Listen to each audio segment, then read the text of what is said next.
Assalamualaikum warahmatullahi wabarakatuh. Kami dari kelompok 10 akan mempresentasikan yaitu tentang materi paralel computing di part 14.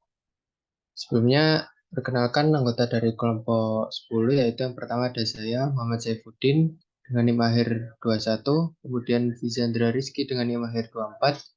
Selanjutnya ada Ahmad Amin dengan NIM akhir 64 dan yang terakhir ada Muhammad Syihabuddin dengan NIM akhir 71. Nah, sebelum masuk ke materi, saya akan mereview sedikit apa sih sebenarnya OpenGL itu. Nah, OpenGL merupakan kependekan dari Open Computing Language, di mana merupakan sebuah kerangka kerja paralel untuk pemrograman komputasi yang dapat digunakan untuk memanfaatkan daya komputasi GPU dan CPU secara efisien. Nah, masuk ke pembahasan yang pertama yaitu bagaimana sih cara kerja OpenGL secara umum. Nah, di sini ada beberapa cara kerja OpenGL secara umum ya. Yang pertama yaitu di sini inisialisasi dan pemilihan perangkat. Di mana pada langkah pertama ini eh, perangkat itu menginisialisasi platform dan memilih perangkat keras yang akan digunakan nantinya. Nah, di mana nantinya itu akan digunakan untuk mengeksekusi komputasi tersebut. Yang kedua ada membuat konteks dan antrian perintah. Nah, setelah tahap satu yaitu pemilihan perangkat, kemudian akan dibuat konteks OpenGL yang mengelola sumber daya dan komunikasi antar host atau CPU dan perangkat keras atau CPU. Selain itu juga membuat antrian perintah untuk mengirim perintah komputasi ke perangkat. Yang ketiga ada menulis kernel dan memuat program. Nah, sebelumnya kernel itu merupakan fungsi yang ditulis dalam bahasa pemrograman OpenGL yang akan dieksekusi secara paralel pada perangkat keras yang menggambarkan tugas komputasi yang akan dilakukan. Nah, setelah kernel tersebut ditulis, program OpenGL akan dibuat dan dimuat ke konteks untuk dieksekusi. Selanjutnya yaitu mengatur dan mengirim data, di mana data yang diperlukan untuk komputasi paralel harus dipindahkan dari host ke perangkat. Nah, buffer memiliki buffer memori OpenCL digunakan untuk mengatur dan menyimpan data yang akan diproses oleh kernel. Nah, data dapat ditransfer dari host ke buffer memori perangkat menggunakan beberapa fungsi OpenGL. Nah, salah satu contohnya yaitu ada GL-NQ write buffer. Yang selanjutnya yaitu ada eksekusi kernel. Setelah data-data tadi siap, kernel dapat dieksekusi pada perangkat keras. Nah, kemudian antrian perintah digunakan untuk mengirim perintah eksekusi kernel ke perangkat. Antrian perintah juga mengatur urutan eksekusi dan juga komunikasi antara host dan juga perangkat. Nah, fungsi ada fungsi CLNQ-ND range kernel yang digunakan untuk menentukan jumlah dan ukuran word item yang akan dieksekusi pada perangkat. Yang selanjutnya yaitu ada mengambil hasil. Nah, setelah eksekusi kernel tersebut selesai, hasil komputasinya itu dapat diambil dari perangkat ke host menggunakan fungsi-fungsi OpenGL yang tadi, yaitu menggunakan perintah read, di mana data yang diambil itu dapat digunakan atau diproses secara lebih lanjut di host. Yang terakhir yaitu membersihkan sumber daya. Nah, setelah selesai menggunakan OpenGL, sumber daya seperti konteks, antrian perintah, dan buffer memori perlu dibersihkan dan dilepaskan menggunakan beberapa fungsi yang sesuai. Nah, seperti CL release konteks, kemudian ada CL release command queue, dan CL release name object. Nah, selanjutnya yaitu apa sih yang dimaksud dengan pemilihan perangkat tadi ya. Nah, pemilihan perangkat ini pada konteks OpenGL merupakan cara memilih perangkat keras yang akan digunakan untuk eksekusi komputasi paralel. Mana dalam konteks OpenGL, perangkat merujuk pada unit pemrosesan seperti CPU, GPU, atau FPGA yang memiliki kemampuan komputasi yang dapat dimanfaatkan untuk mempercepat tugas-tugas komputasi intensif. Nah, pemilihan perangkat pada OpenCL ini penting. Mengapa? Karena setiap perangkat memiliki karakteristik yang berbeda dalam hal kemampuan komputasi. Selain dalam hal kemampuan komputasi itu juga ada seperti jumlah core, kecepatan pemrosesan, memori, dan arsitektur. Dalam pemilihan perangkat ini, beberapa faktor yang dapat dipertimbangkan meliputi yang pertama ada tipe perangkat, kemudian kemampuan komputasinya, performa, memori, dan ketersediaan. Nah, untuk yang dimaksud dari kompilasi kernel akan dilanjutkan oleh teman saya. Baik, akan saya lanjutkan. Di sini ada kompilasi kernel. Kernel merupakan fungsi yang dieksekusi secara paralel oleh perangkat keras yang mendukung OpenCL. Sedangkan kompilasi kernel itu dalam konteks OpenCL mengacu pada proses mengubah kode kernel yang ditulis dalam bahasa OpenCL menjadi bentuk yang dapat dijalankan atau dieksekusi oleh perangkat keras yang mendukung. Ada beberapa tahapan ya kompilasi kernel, antara lain itu yang pertama ada pemrosesan preprosesor. Langkah awal dalam kompilasi kernel adalah langkah ini. Pada tahap ini direktif dan makro preprosesor dalam kode kernel diinterpretasikan dan dieksekusi. Contohnya adalah pemrosesan direktif seperti hashtag define, ifdef, dan include. Next.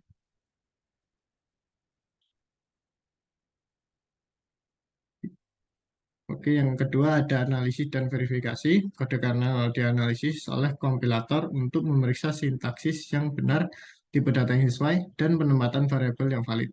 Jika ada kesalahan sintaks atau masalah lain, kompilator akan menghasilkan pesan kesalahan.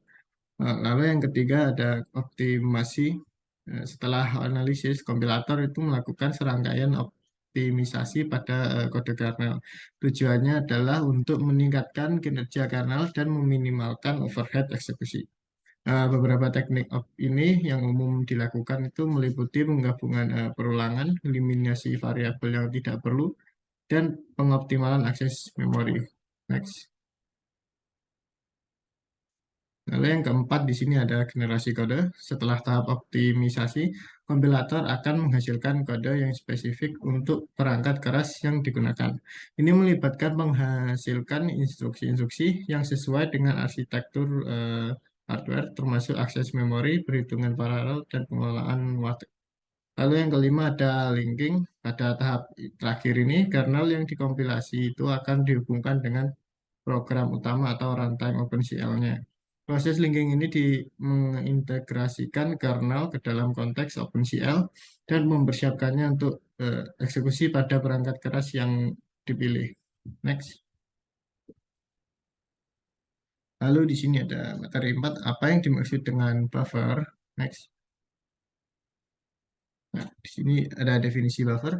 Dalam konteks OpenCL itu, buffer itu adalah area memori yang digunakan untuk menyimpan data yang akan digunakan dalam komputasi paralel. Buffer digunakan untuk mentransfer data antara CPU dan perangkat keras yang mendukung OpenCL seperti GPU selama proses eksekusi kernel. Buffer dalam OpenCL bersifat continue, artinya data diatur secara berurutan dalam memori. Buffer dapat berisi data skalar, vektor, atau matriks dengan tipe data yang sesuai seperti integer atau float. Buffer juga dapat berukuran dinamis sehingga dapat menampung jumlah data yang berbeda tergantung pada kebutuhan aplikasinya. Next. Nah, buffer dalam OpenCL memiliki beberapa atribut yang penting, antara lain yang pertama ada ukuran. Buffer memiliki ukuran yang menentukan berapa banyak data yang dapat disimpan.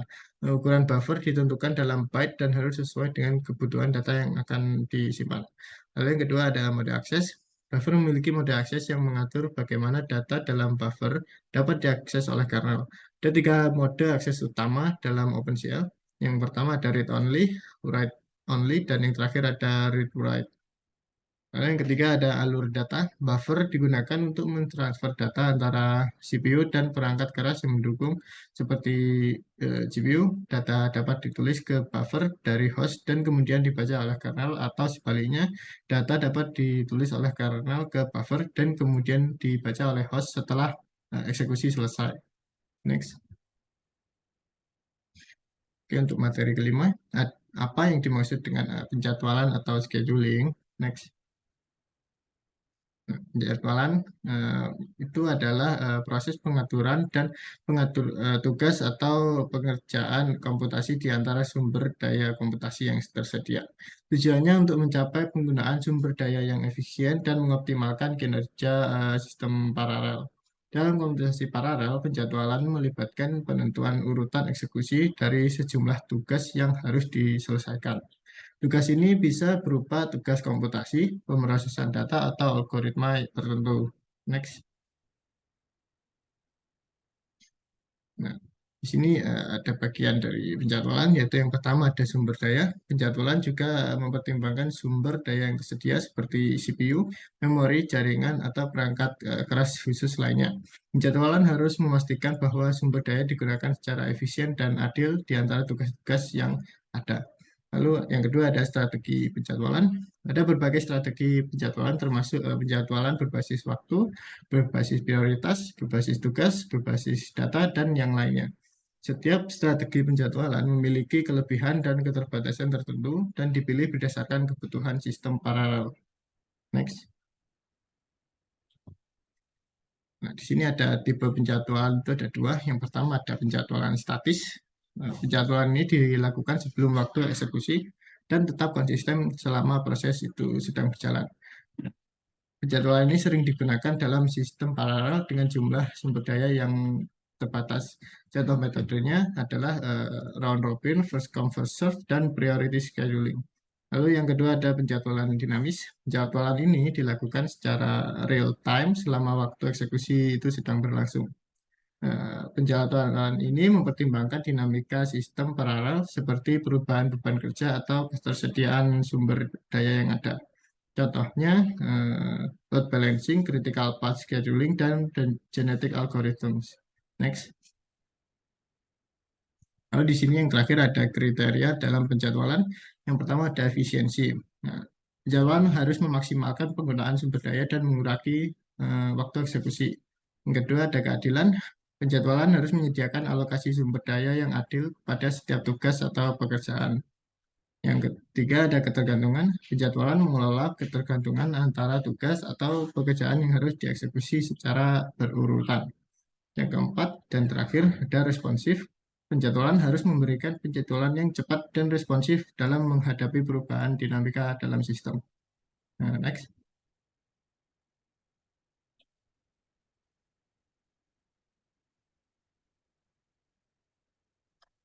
Ini mungkin bisa dilanjutkan oleh teman saya.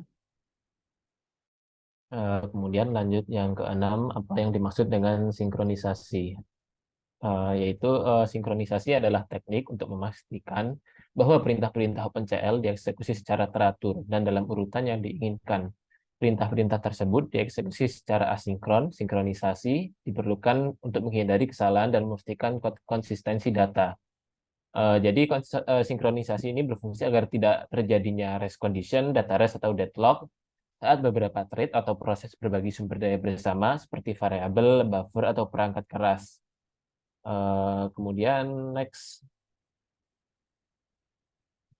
Dalam OpenCL ini ada beberapa cara untuk melakukan sinkronisasi. Yang pertama yaitu adalah CL finish. CL finish ini berfungsi untuk memblokir eksekusi host hingga semua perintah yang dikirim ke antrian perintah selesai dieksekusi. Dengan menggunakan CL finish dapat dipastikan bahwa semua perintah OpenCL selesai sebelum melanjutkan eksekusi kode pada host. Namun penggunaan CL finish secara berlebihan dapat mengurangi tingkat paralelisme dan kinerja aplikasi. Kemudian yang kedua ada CL wait for events, yaitu berfungsi memblokir eksekusi host hingga perintah-perintah yang terkait dengan satu atau beberapa objek event selesai dieksekusi. Jadi maksudnya CL wait for event ini adalah mempresentasikan perintah-perintah yang dikirim Kemudian dengan menggunakan wait for event ini kita dapat menunggu hingga perintah-perintah tertentu selesai dieksekusi sebelum melanjutkan eksekusi ke kode selanjutnya atau kode pada host. Kemudian yang ketiga ada Barir, berfungsi sebagai mekanisme sinkronisasi dalam kernel OpenCL. Nah, Barir ini memungkinkan para pekerja dalam kelompok paralel untuk berhenti di titik tertentu dalam kode kernel sampai semua pekerjaan di kelompok tersebut selesai. Nah, setelah selesai, dapat dipastikan bahwa operasi yang membutuhkan konsistensi data dalam kelompok paralel diselesaikan dengan sebelum melanjutkan eksekusi selanjutnya. Mungkin next. Kemudian yang ketujuh, apa yang dimaksud dengan resource deallocation? Next. Resource deallocation adalah proses membebaskan sumber daya yang digunakan oleh objek OpenCL setelah selesai digunakan. Ini termasuknya yaitu memori perangkat, kernel, antrian perintah, program, dan konteks. Jadi deallocation ini berfungsi untuk apabila OpenCL itu selesai digunakan untuk menjalankan perintah-perintah yang sudah disebutkan oleh teman saya tadi, kita bisa membersihkan perintah. Kita harus bisa membersihkan perintah dari memori, kernel, antrian perintah, program, dan konteks.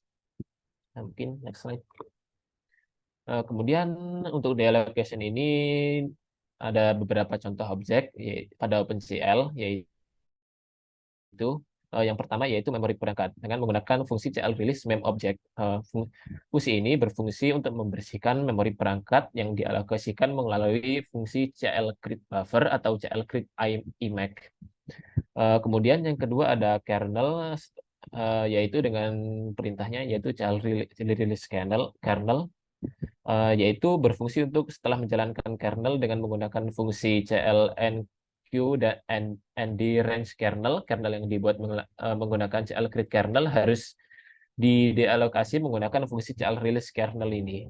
Nah, kemudian yang ketiga yaitu ada antrian perintah, yaitu perintahnya adalah dengan menggunakan command CL release command Q, yaitu maksudnya yaitu setelah perintah-perintah dalam antrian itu selesai, kita bisa setelah kita menggunakan fungsi CLNQ, kita bisa menggunakan perintah ini CL release command Q untuk menghilangkan Q yang sudah kita gunakan sebelumnya. Kemudian yang keempat ada program, yaitu CL release program. Apabila kita menggunakan fungsi CL create program with source atau CL create program with binary, kita bisa menggunakan fungsi CL release program ini untuk membersihkan program-program yang sudah dijalankan menggunakan OpenCL tadi. Nah, kemudian yang kelima ada konteks dengan fungsi CL release konteks. Dengan perintah tersebut, apabila kita menggunakan fungsi CL create konteks, kita bisa membebaskannya menggunakan CL release konteks. Mungkin bisa selanjutnya. Mungkin sekian presentasi dari kelompok kami. Mungkin bisa lanjut ke demo program.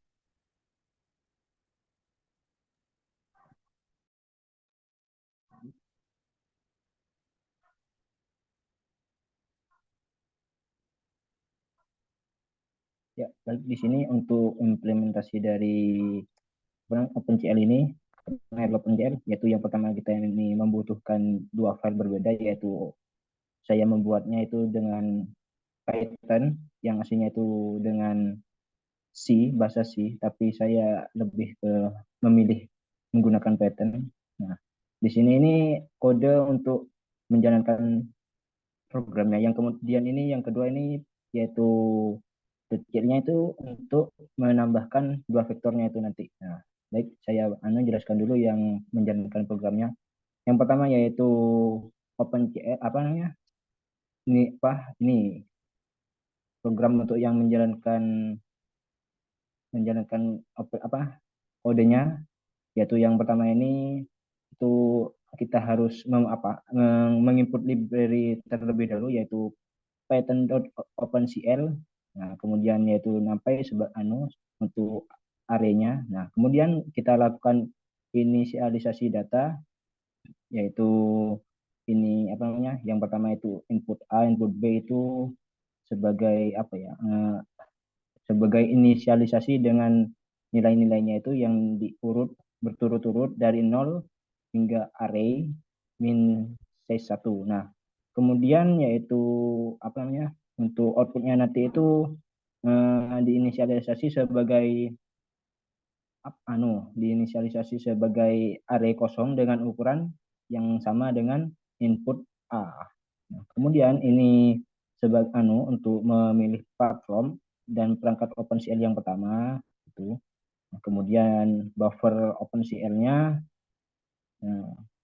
itu namanya MF MF read only ini untuk menunjukkan buffer input hanya itu yang inputan yang hanya dibaca oleh kernelnya.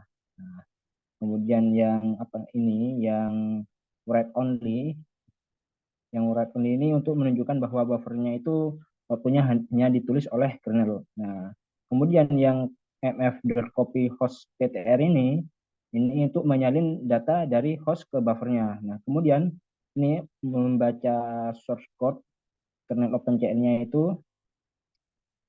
Nah, ini kodenya, contoh kodenya. Kemudian yang untuk membuat program CL-nya yaitu menggunakan program vector add. Nah, itu untuk membangun program OpenCL menggunakan build-nya ini. Nah, menggunakan build yang ini. Tuh. Kemudian kita jalankan. Nah, kemudian nanti itu akan dibaca hasilnya dari menggunakan kode ini. Nah, kemudian kita tampilkan outputnya. Kemudian nanti itu akan menginput buffer A, B, dan output dari buffernya itu.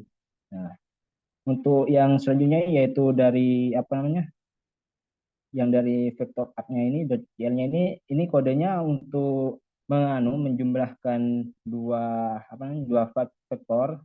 Nah, nanti itu vektornya vektor output C-nya itu akan memiliki elemen-elemen yang berurut-urut dari 0 hingga yang ditentukan nanti. Nah, karena A plus A indeks plus B indeksnya ini nanti akan menghasilkan elemen-elemen yang secara berurutan dari 0 tambah 0, 1 tambah 1, 2 tambah 2, dan kemudian seterusnya gitu. Nah, sebagai hasilnya ini kita langsung run saja di sini.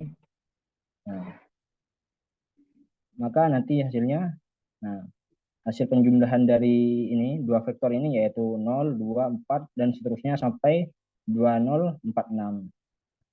Mungkin cukup sekian demonya dari saya. Terima kasih. Wassalamualaikum warahmatullahi wabarakatuh.